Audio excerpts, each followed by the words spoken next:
Bueno, primeramente vamos a hacer un recuerdo anatómico y funcional de la cavidad orbitaria, donde se va a alojar el órgano que se va a llamar el ojito. Vamos a describir rápidamente las partes de esta cavidad orbitaria, ¿ya? Tienen que tener muy en cuenta, vamos a ir a partes bien precisas. Cuando se habla de cavidad orbitaria, se habla de paredes de la órbita. Es importante reconocer bien. La órbita va a tener cuatro paredes. Va a tener va a tener un techo, va a tener una pared medial, un piso y una pared lateral. Es importante, primero vamos a describir la pared el techo de la órbita. El techo de la órbita va a estar formada principalmente por dos huesos, ¿ya? El hueso frontal con su superficie orbitaria, ¿ya? Y el ala menor del esfenoides. Es importante, los dos huesos. La pared, el techo tiene la significancia clínica que algún defecto del techo, por ejemplo, un trauma, ¿ya? Puede producir una proptosis pulsátil. ¿Por qué? Porque va a estar en continuidad, ¿ya? Con el líquido cefalorraquídeo, ¿ya? Con la parte del cerebro y ahí que tiene el líquido cefalorraquídeo, y si es que habría una alteración en el techo, podríamos pensar y podríamos ver una proptosis de tipo pulsátil y nos va a indicar que es el techo el que está afectado. La pared medial o pared lateral está conformada por el ala mayor del esfenoides, el hueso malar o cigomático y su caría orbitaria, ¿ya? Los dos huesos importantes. Aquí. La importancia de esta pared en los traumas es que la mitad anterior del globo ocular en esta sección va a ser muy vulnerable, ¿ya? Va a ser muy vulnerable porque va a estar prácticamente la mitad anterior va a estar en contacto con cualquier tipo de trauma que pueda haber. El suelo. El suelo está formado por el hueso cigomático, por el, por el maxilar y su superficie orbitaria, y por el hueso palatino. Aquí. ¿Cuál es la importancia clínica del suelo de la órbita? Que acá se va a producir las fracturas en blackout, que son las fracturas por hundimiento. Ya cuando hay un trauma directo de frente, esta parte del suelo va a ser muy vulnerable y el globo ocular va a tender a irse hacia abajo y hacia afuera. El suelo de la órbita es importante también recordar que está en continuidad con el seno maxilar. Y la pared medial. Ahora vemos la pared medial. La pared medial va a estar formada por el maxilar, el hueso lagrimal con su cresta anterior y posterior, el hueso etmoides con su lámina papirácea, que va a tener la importancia de que esta lámina va a ser muy delgada y va a ser perforada. Y la importancia clínica es que las celulitis orbitarias generalmente van a ser por continuidad a una sinusitis etmoidal, ¿ya?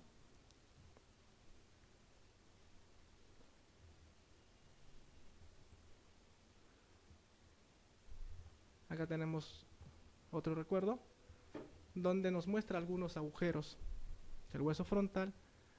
Acá tenemos el conducto óptico, son agujeros del vértice de la órbita o apex orbitario. El conducto óptico, por donde va a pasar el nervio óptico, principalmente rodeado con sus meninges y la arteria oftálmica, ¿ya? Los agujeros y escotadura supraorbitaria, que va a ser para el paso de los nervios y arterias supraorbitarias. el foramen infraorbitario para las arterias y nervios infraorbitarios. Y acá, esta estructura que se forma, muy importante, que es la hendidura orbitaria superior o hendidura esfenoidal. ¿Por qué se llama hendidura esfenoidal? Porque está entre el ala menor del esfenoides y el ala mayor. ¿Ya? Esta estructura, esta parte es muy preguntada en los exámenes, ya que preguntan qué estructuras atraviesan a través de la hendidura esfenoidal. Es muy importante recordar el tercer par o motor ocular común, el cuarto, patético troclear, el sexto y el quinto uno, rama del trigémino, ¿ya? El nervio u nervio oftálmico.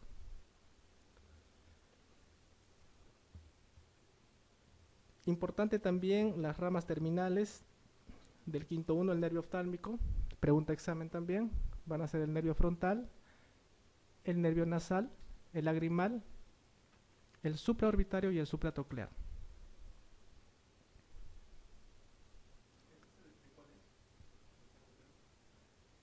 Disculpa. Ese es el nervio oftálmico. O sea, son las ramas terminales. Las ramas terminales del quinto uno que le estaba mencionando. Acá no está, pero esa es la rama terminal del quinto uno, ya que atraviesa por la hendidura esfenoidal.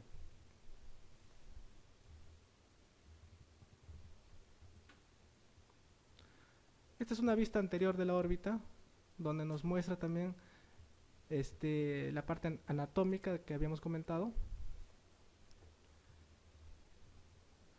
Y esta diapositiva es muy importante porque nos muestra el vértice de la órbita a través de una transiluminación vista de abajo y de afuera, donde vemos la hendidura esfenoidal, donde vemos el agujero óptico, que habíamos dicho que por donde pasa el nervio óptico y la arteria oftálmica, ¿ya? Y esta estructura es muy importante también, el agujero redondo mayor, por donde va a pasar el nervio maxilar superior o quinto 2, que nace el ganglio de Gasser y va a salir por la hendidura esfenomaxilar, emergiendo por el agujero infraorbitario, acompañado de su arteria infraorbitaria. ¿Ya?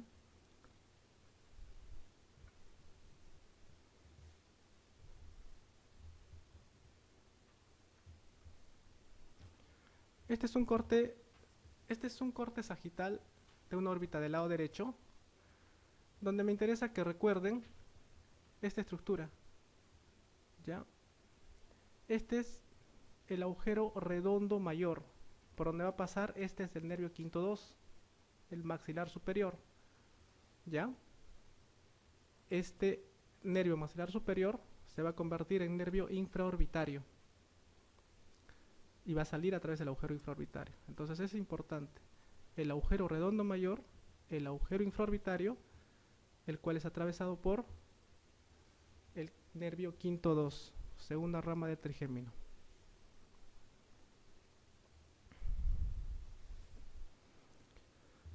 También acá vemos unas estructuras aquí en la pared interna, que sería el agujero esmoidal anterior y el agujero esmoidal posterior. Y esta estructura importante, que es el seno maxilar, que va a drenar al meato medio.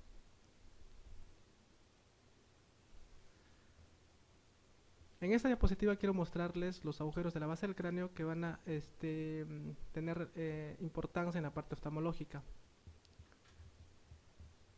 El agujero óptico, la hendidura esfenoidal o fisura orbitaria superior, el agujero redondo mayor, ¿ya? El agujero rasgado anterior, importante porque van a atravesar a través del agujero rasgado anterior la arteria carótida interna y el nervio simpático.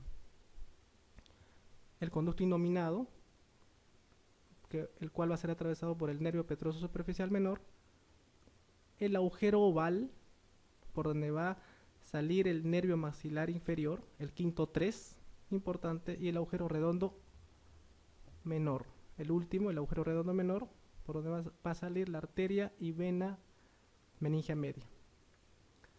¿Ya? Recordar, agujero óptico, hendidura esfenoidal, redondo mayor, rasgado anterior, oval y redondo menor.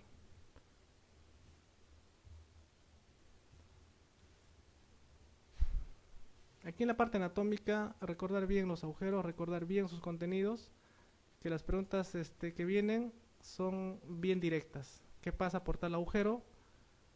¿Ya? Y qué estructuras son las que pasan, y generalmente te pone un excepto o algo así que está bien distante de lo que estamos hablando.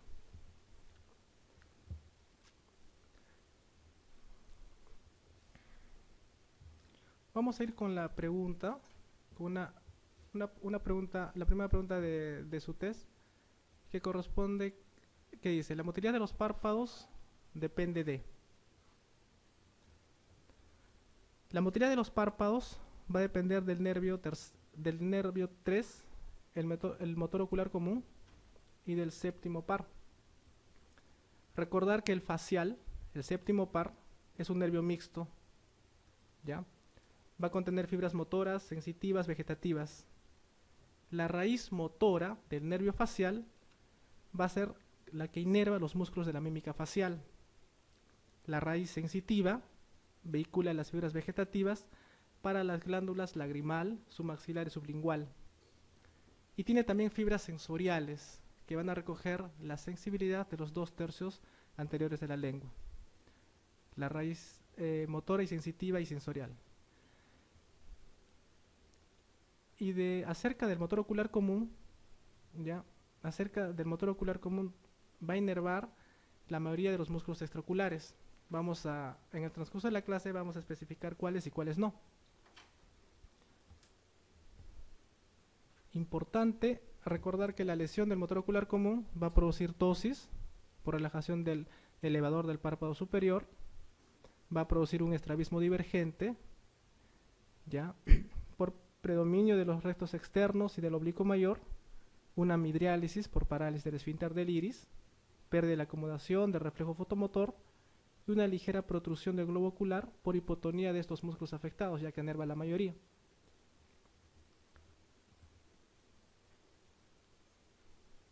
Entonces, básicamente, estos dos nervios, el tercero y el séptimo par, van a estar involucrados en la motilidad de los párpados, ¿ya?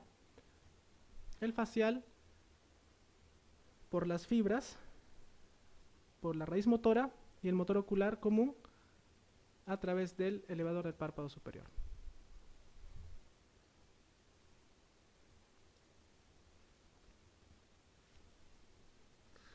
La segunda pregunta dice que es falso. El músculo dilatador del iris tiene una inervación parasimpática. El endotelio es la capa más interna de la córnea. La lámina fusca separa coroides y esclera. El limbo separa córnea y esclera.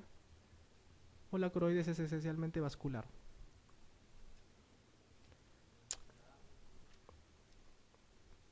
Sí, está bien.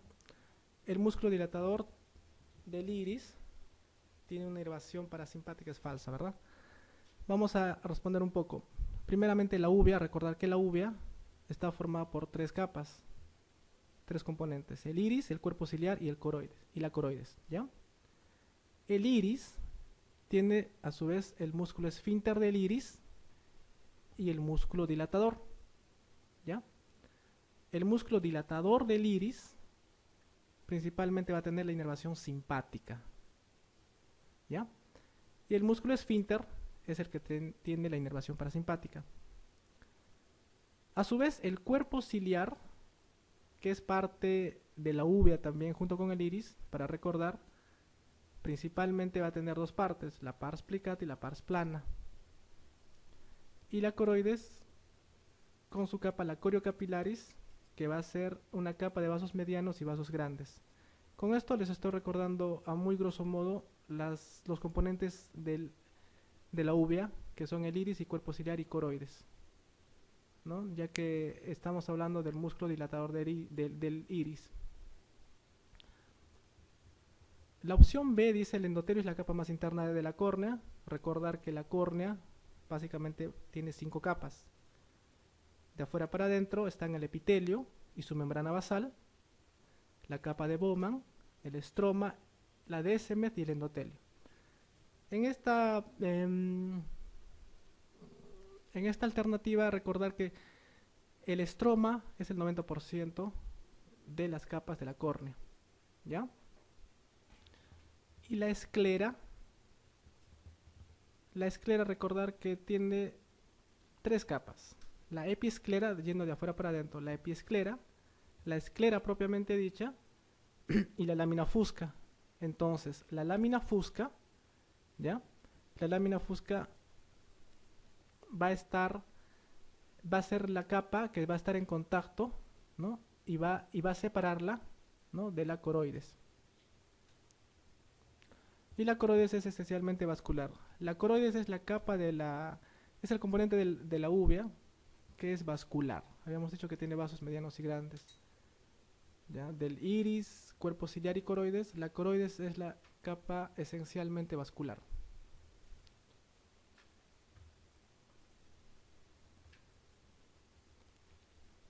Coroides y retina están separadas por membrana de Descemet, habíamos mencionado, que es la cuarta capa de la córnea, la membrana de Descemet, la membrana de Bowman, la membrana de Bruch, la lámina fusca o la membrana limitante interna. ¿Cuál es la respuesta?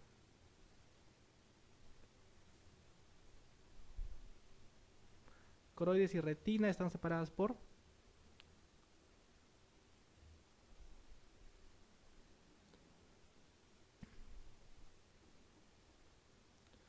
recordar que histológicamente la retina va a tener 10 capas. ¿Ya? Eso es importante, saber el orden de las capas. Es pregunta de examen también. De afuera para adentro o de adentro para afuera, el epitelio pigmentario de la retina es la primera capa.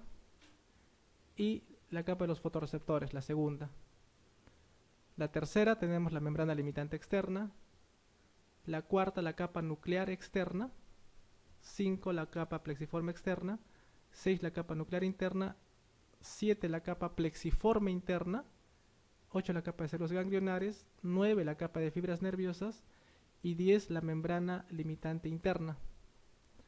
Recordar que la membrana de Bruch es la que se produce por fusión de las membranas basales del epitelio pigmentario de la retina y la corio capilar, que es de la coroides. ¿Ya? Entonces, el EPR se va a continuar con la coroides a través de la corio capilar. Entre esas dos capas va a haber una fusión de membranas basales. Esta fusión se denomina membrana de Bruch. ¿Ya? Entonces, acá la pregunta básicamente te dice, están separadas por, ¿no? La membrana de Bruch.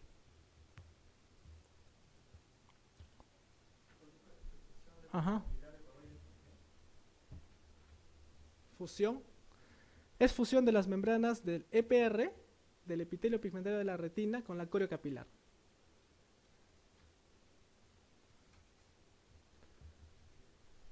Y el epitelio pigmentario de la retina es la capa que corresponde a la retina, ¿verdad? El cierre palpebral va a ser función del tercer par, cuarto, quinto, sexto, séptimo. El cierre palpebral.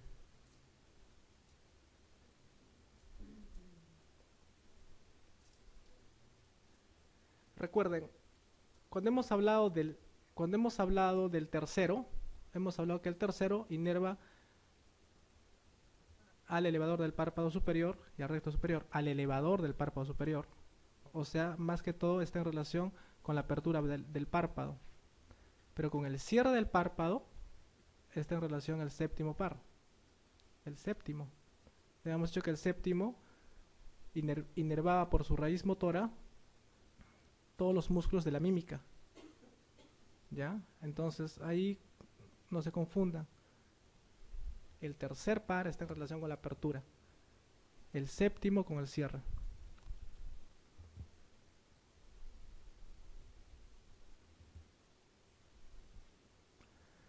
No atraviesa la hendidura esfenoidal. Recordando, la hendidura esfenoidal estaba atravesada por el tercer par, motor ocular común, por el cuarto par craneal, por el sexto par, motor ocular externo, por la primera rama del trigémino, el quinto uno, ¿ya? Exacto.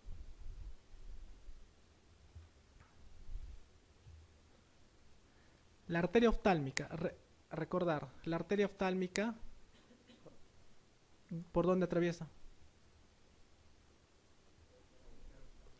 Por el agujero óptico, ¿ya? Por el agujero óptico pasa dos estructuras, bien, no se olviden, el nervio óptico y sus meninges, y en la parte inferior la arteria oftálmica, ¿ya? Esas son las dos estructuras que atraviesan el agujero óptico. Entonces la arteria oftálmica no está en relación con la hendidura esfenoidal. Bueno, vamos a revisar un poco de refracción y estrabismo. Un concepto importante de lo que es la luz, ¿ya? Básicamente la luz va a estar definida por dos teorías. Una teoría corpuscular, que principalmente le estudia la óptica geométrica, una teoría ondulatoria, donde la luz se comporta como una onda, ¿no? Cuando atraviesa materiales transparentes. Ambas teorías van a ser necesarias para explicar los fenómenos de la luz. Es importante recordar el índice de refracción. ¿Qué es el índice de refracción? Cuando un haz luminoso incide de una forma oblicua sobre la superficie de un medio con mayor índice de refracción, el retraso en la velocidad de este rayo afectará primero a uno de los extremos, ¿no? de la superficie, y eso motivará a que cambie de dirección. Cuando vuelve a salir de esa superficie y vuelve al estado inicial, o sea, al espacio anterior, recuperará la dirección, pero ya tras haber sufrido un desplazamiento. Entonces, ese desplazamiento que se refiere cuando pasa de un medio a otro, ¿ya? Se va a denominar el índice de refracción, y va a estar en relación con el ángulo de incidencia y con la longitud de onda. Se toma como parámetro de densidad óptica de referencia el aire, ¿ya? Con un índice de refracción igual a 1. Cuanto mayor sea ese ángulo de incidencia, mayor será la desviación de la luz.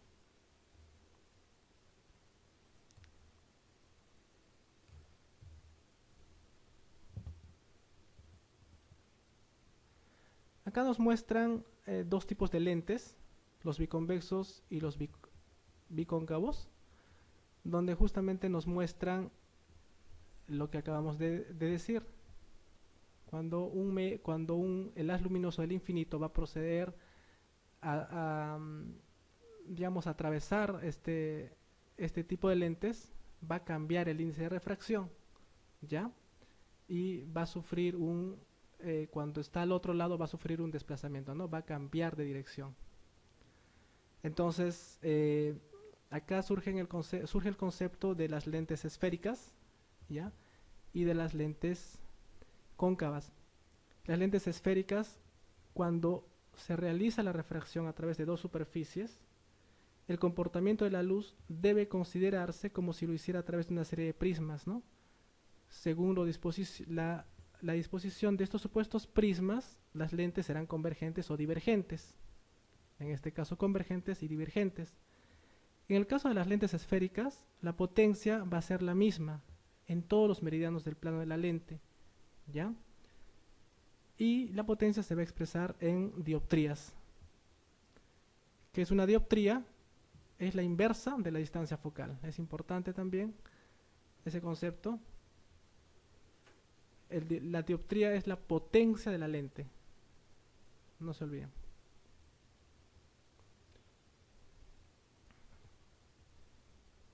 El concepto es que una lente convergente de una dioptría, asumiendo de una dioptría, va a enfocar rayos paralelos a un punto, a 1 metro de distancia. Entonces de ahí van a poder sacar varios problemas. Les van a preguntar a una distancia focal de 1 metro, de 50 centímetros, de 25, ¿ya?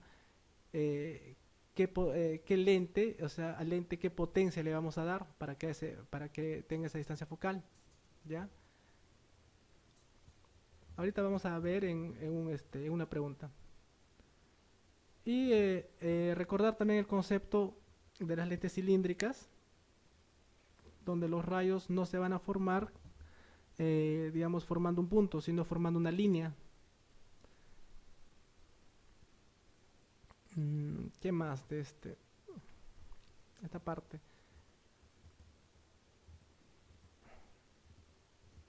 Importante recordar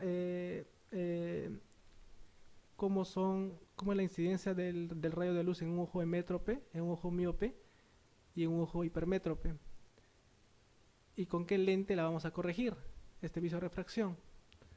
En un ojo hemétrope, cuando los rayos vienen del infinito, ¿ya?, van a atravesar las estructuras, los medios transparentes del globo ocular y se va a proyectar la imagen en la retina. Se va a proyectar la imagen en la retina. ¿Qué es lo que pasa en un ojo miope? El ojo miope generalmente va a ser un poco más grande en el diámetro axial, principalmente antero-posterior. La imagen se va a formar delante de la retina, ¿ya? Para poder nosotros corregir este vicio de refracción, vamos a usar un lente divergente, ¿ya? Un lente divergente que pueda llevar la imagen hasta el punto donde está la retina, ¿ya? Lo contrario sucede con un ojo hipermétrope. En el ojo hipermétrope la imagen se va a formar detrás de la retina. Entonces, para poder acercar esta imagen a un punto en la retina, tendremos que utilizar un lente de tipo convergente, ¿ya? Estas son preguntas de exámenes también. En el ojo miope, la imagen se forma delante, en o posterior a la retina, ¿ya? Se forma delante de la retina. Se corrige con lentes divergentes o también lentes negativas. En cambio, en el ojo hipermétrope se corrige con lentes convergentes o lentes positivas.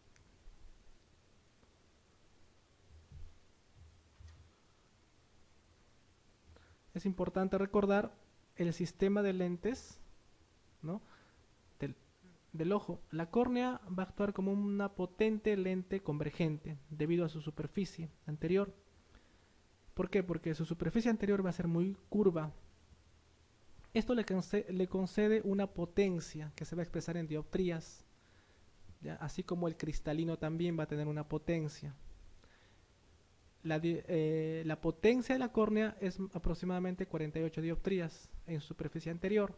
En su superficie posterior, que es cóncava, va a ser de menos 5 dioptrías. En total, la córnea más o menos va a tener una potencia neta de 43 dioptrías. Y el cristalino va a tener una potencia de 20 dioptrías. Eso también siempre lo preguntan.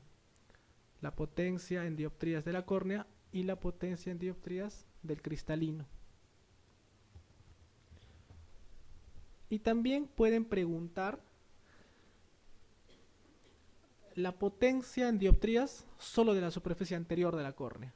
Y los va a hacer confundir, ¿ya?, porque no es las 48 dioptrías, ¿no? No es el total. La superficie anterior va a ser de 48, la superficie posterior va a ser negativo. Entonces, si les piden solo de la superficie anterior, es de 48. Solo de la superficie posterior es menos 5. Potencia total de la córnea, más o menos 43 dioptrías. Y el cristalino, un poder neto de 20 dioptrías. Importante recordar el concepto de queratometría, que va a medir la curvatura corneal, ¿ya? Y esa medición de la curvatura corneal en milímetros va a ser expresada en dioptrías, ¿no?, que se va a expresar en milímetros de radio de curvatura. Recordad un poco también la miopía, acerca del concepto de miopía. Desde el punto de vista óptico, la miopía puede ser de diferentes tipos. La más frecuente es la miopía axial, que va a ser por un aumento del diámetro anteroposterior del ojo, como vemos aquí. Aumento del diámetro anteroposterior del ojo, y es la más frecuente. La miopía de curvatura, que es otro tipo de miopía, se da ¿por qué? Por un aumento de la curvatura de la córnea y del cristalino. ¿En qué situaciones se van a dar este aumento de la curvatura? Por ejemplo, en situaciones de ectasia corneal, donde la córnea se adelgaza, ¿ya? Y inclusive va a tender a protruirse. Entonces va a producir una miopía. Estas situaciones son, por ejemplo, el queratocono, una de las más importantes, y las demás ectasias corneales. También hay una miopía de índice. ¿Por qué? Por un aumento de la potencia dióptrica del cristalino, ¿ya? El cristalino normalmente a partir de los 50 años, 55 años, va a sufrir una esclerosis nuclear. Las fibras se van a hacer mucho menos elásticas, se van a producir fenómenos de esclerosis a nivel del núcleo, y eso va a hacer que aumente la potencia del cristalino, ¿no? Entonces, si aumenta la potencia dióptrica, va a producir una miopía. Entonces, no solamente la miopía es axial, ¿ya? Puede ser de curvatura y de índice. La miopía axial, la más frecuente, la de curvatura, no se olviden las ectasias corneales, y la miopía de índice, por aumento de la potencia del cristalino en las cataratas, ¿no? La esclerosis nuclear que producen en las cataratas.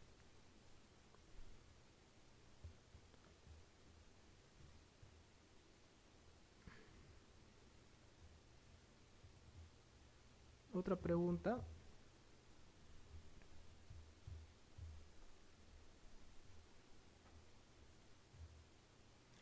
¿Cuál de los siguientes enunciados es incorrecto en relación a la hipermetropía? El ojo hipermétrope es típicamente grande, no solo en su diámetro anteroposterior, sino en todos los demás. Claro, el ojo hipermétrope es típicamente más bien un ojo más pequeño, ¿ya? Recuerden que el ojo hipermétrope también está relacionado, por ejemplo, con la microftalmia, donde realmente el diámetro anteroposterior es mucho más pequeño.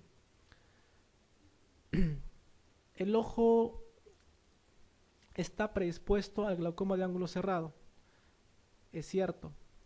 El ojo hipermétrope es un ojo más pequeño, por consiguiente la cámara anterior del ojo es mucho más pequeña, ¿ya? Y va a tener una tendencia a producir un glaucoma de ángulo cerrado. Dice, la C es el error de refracción en el que los rayos paralelos de luz son llevados a un foco por detrás de la retina. Es cierto, ¿verdad? Detrás de la retina. Se puede asociar a un estrabismo divergente, también. En los grados extremos puede aparecer aberraciones del desarrollo, como colobomas o microftalmia, lo que les había comentado. Entonces, en la alternativa sería un ojo miope, ¿no?